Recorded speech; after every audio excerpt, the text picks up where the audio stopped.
Hello, everybody. Hiccup here. This is my final presentation for the 30 artists. So I'm going to start off with present day photographers. This is a photo by Amos Mack of Elliot Fletcher. My first present photographer is Callie Spitzer. She's an indigenous photographer who specializes in silver plate film photography. She highlights BIPOC, queer, and trans bodies and celebrates her indigenous and cultural native heritage with these photographs, with the motifs, with the subjects, and with the multimedia sort of engravings that she engraves into these photographs. Another indigenous photographer I found when researching for this project was Tomas Carmelo Amaya.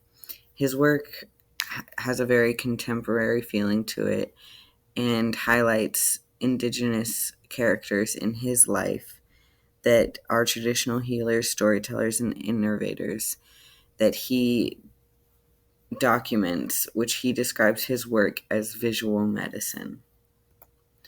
Makita Wilbur has dedicated her entire life to indigenous activism through her photography.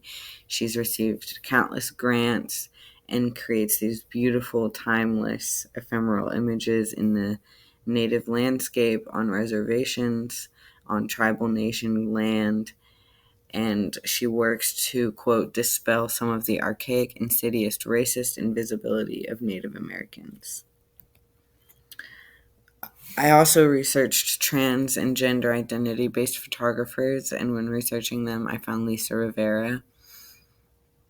Her work, quote, from the very beginning was interested in how identity is developed and photography's role in that process. She thinks that humans, especially female identifying, link appearance to survival. She says that there's a point in which you either assimilate, choose to live outside norms, or create your own media. I love the media she has created. It has a wonderful use of color and definitely speaks to identity clearly and in a very beautiful way. Amos Mack is sort of a celebrity photographer amongst trans people, and his work is based in LA. His subjects are shot with self-possession and vulnerability in off-center informal poses that create a sense of fluid movement and gesture. Lola Flash is an iconic activist in the trans community and in the LGBTQ community.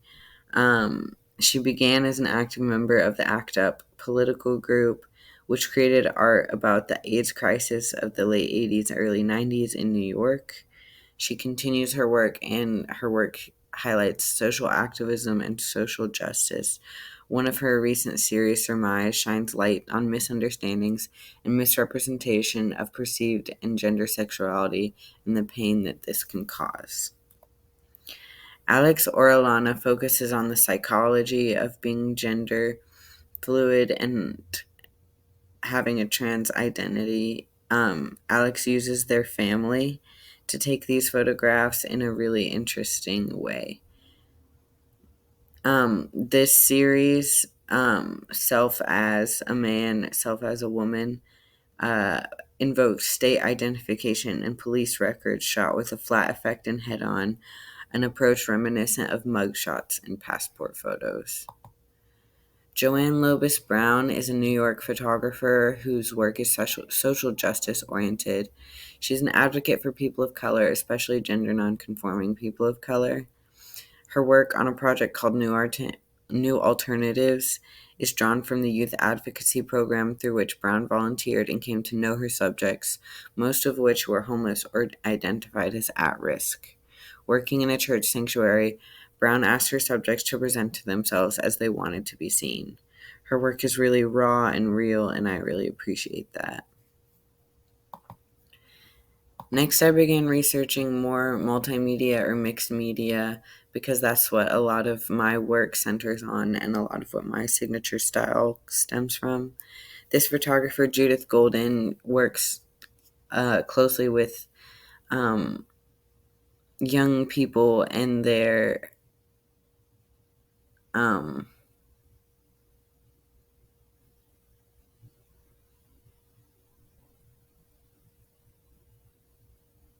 youth. Um, she adds these stickers and etchings to her photographs. Amber Isabel has a photography multimedia leaning, and I really enjoy how high class and really visually engaging her photographs are. She's a Dutch photographer, and these photographs are from her work entitled "The Things You Put Into Your Head Are Forever."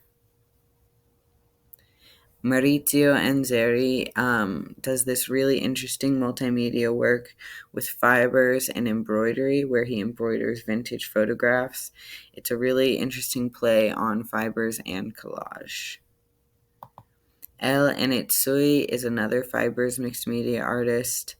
Um, his work is really influenced by his experience in West Africa in the 70s.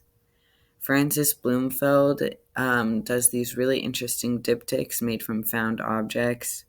His work speaks to the role of ordinary objects in design spaces as well as their connection to technology. He says that his photography is a communicator of his visual arts.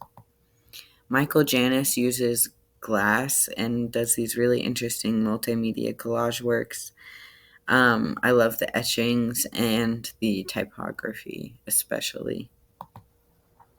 Eric William Carroll alters his negatives to create these foggy, large format photos. They represent a failed attempt to perfect photographic techniques. Angie Buckley does these really, really interesting multimedia work where she has photographs that she creates negative space and does a reduction technique to, and then rephotographs them in spaces that speak to her childhood. Her work speaks to dedicating oneself to venture through a vulnerable, lonely path that sheds light on the subconscious and conscious voices in our minds. This leads to a commitment to personal growth and healing and ultimate freedom. Aaron Farley does these beautiful liminal photographs where he photographs clouds and water and then rephotographs them turned on their side, moved, reshot, reprinted, cut and folded, and then reassembled to create a different scene, which creates a sense of familiarity, which adds to this liminal effect that I'm really interested in. Janus Morales paints on his photographs, so he does these beautiful mixed media fashion photography that have ties to art history and painting, and I just love the color and the play on the photographs.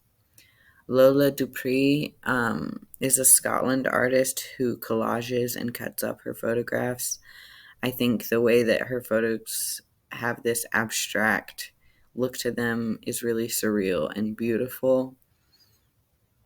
She speaks to how collage work can be done with less resources and that she can take a certain delight in the ready-to-made color schemes and detail of the images she works from. Michael Mapes creates these stunning photographs of people from existing photographs. Every photograph in his images is a full photograph used and laid out in these really interesting ways on canvas. The photographs are compartmentalized using fabrics within plastic bags, glass files, magnifiers, gelatin capsules, and even insect pens. The boxes create a play between photography and sculpture. Scott Hazard does analog image manipulation that creates sort of a tunnel into another world, which he says incorporates extractions from sites in urban and pastoral landscapes, whether the material is extracted in local stone, wood, video, or photography. Joseba Elorza does these really interesting collage works. He's a Spanish artist, and the resulting narratives are clever, witty, and thought-provoking, such as this 1940s or 50s woman hanging up her clothesline in front of a volcano. I enjoy the sense of comedy that his work has as well. Pierre Folk I found when I began researching lines in geometry. His work is in Eastern France, and I just really enjoy the way his work plays with light and lines. Another photographer that is very well known for his play on light lines and geometry is Alan Cohen. Next, we're going to be moving into past photographers. One of my all-time favorite past photographers is Hiroshi Sugimoto. He really explored liminal photography and muddy spaces where the sky meets the sea before anyone else did, and he dedicated about 2 decades of his life to that work, which you can really shows. His work is amazing. The Guerrilla Girls are a collage anonymous group from the 1980s in New York City, and I really enjoy their collage work and their social justice feminism. Arnulf Rainier is a painter who also worked multimedia in photography. His technique concentrated on the destruction of form. He intended to reinvent the pure status of the image, or as he says, to create a symbiosis of the old and new. Finally, an iconic queer and trans photographer, Claude Kuhn, whose work in New York was laid the foundation and groundwork for all trans and gender identity focused work. I enjoy his influences from clowns and Perriot from Picasso's work, and his work is just really iconic and influential in today's society. Thank you so much. I really enjoyed seeing all of you guys as photographers, and I can't wait to see some more.